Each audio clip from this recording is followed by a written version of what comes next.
GSMC Sports Network on YouTube.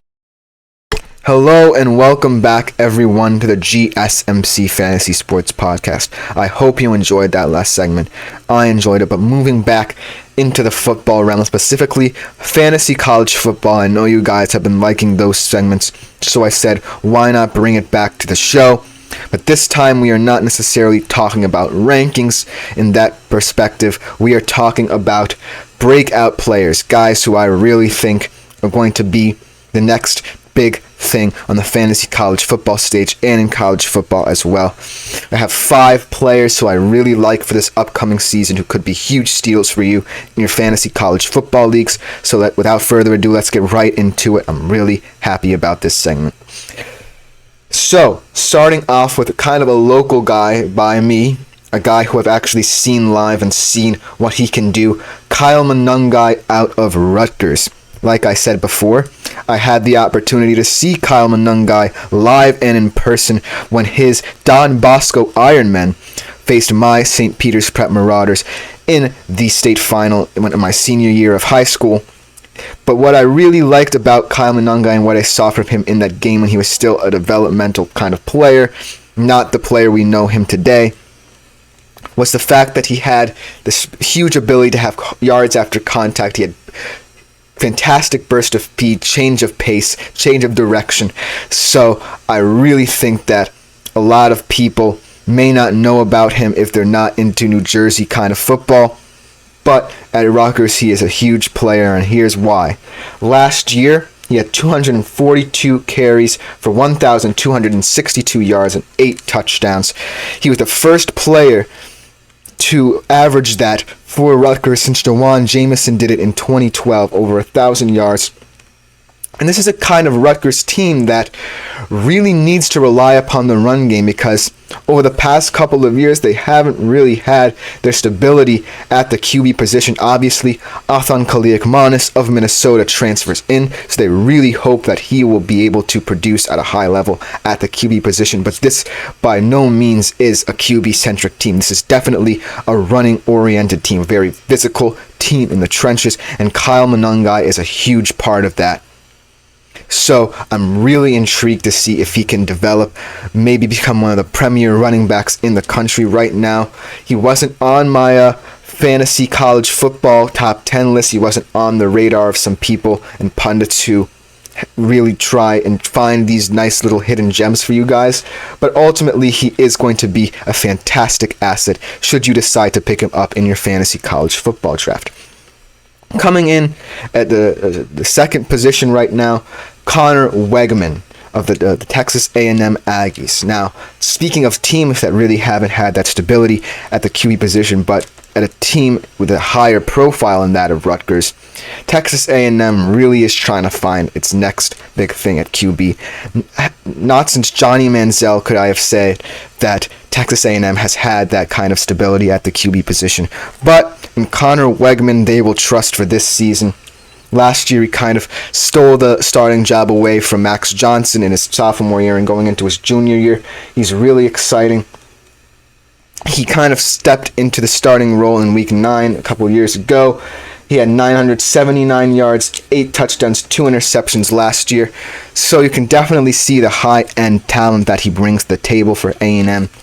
As they try and find that QB, they fire Jimbo Fisher. Maybe his kind of culture and style did not work out for other QBs such as Canes King, Zach Calzada.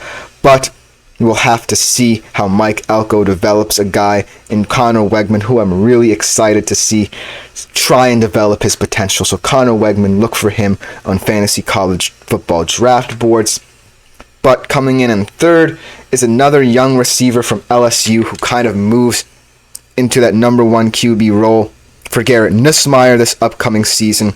In Kyron Lacey, obviously, LSU loses its top producers on the wide receiving end of things in Brian Thomas and Malik Neighbors. So Kyron Lacey will step into that number 1 role. Obviously, they also lose Jaden Daniels as well, so they're looking to have a new security blanket for their new QB, Garrett Nussmeier.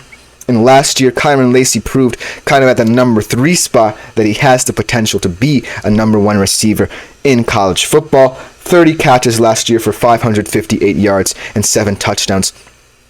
So I'm really intrigued to see how Garrett Nussmeier is able to develop in this new look LSU offense. I think that they definitely have the potential to be a surprise team in the SEC, and Kyron Lacey will be a huge part of that. Another receiver who I'm really looking to step up because this team definitely needs to help their QB, Bo Collins. Last year, you saw with Clemson, we talked about them a lot on the show, that Cade Klubnik definitely needs that number 1 kind of guy. We've talked about his tight end, Jake Briningstool, who had some of the most yards on this team, but they really need that high-end wide receiver to help them in ACC that quickly is adding new teams that will try to challenge the cream of the crop in that duopoly of Clemson and Florida State.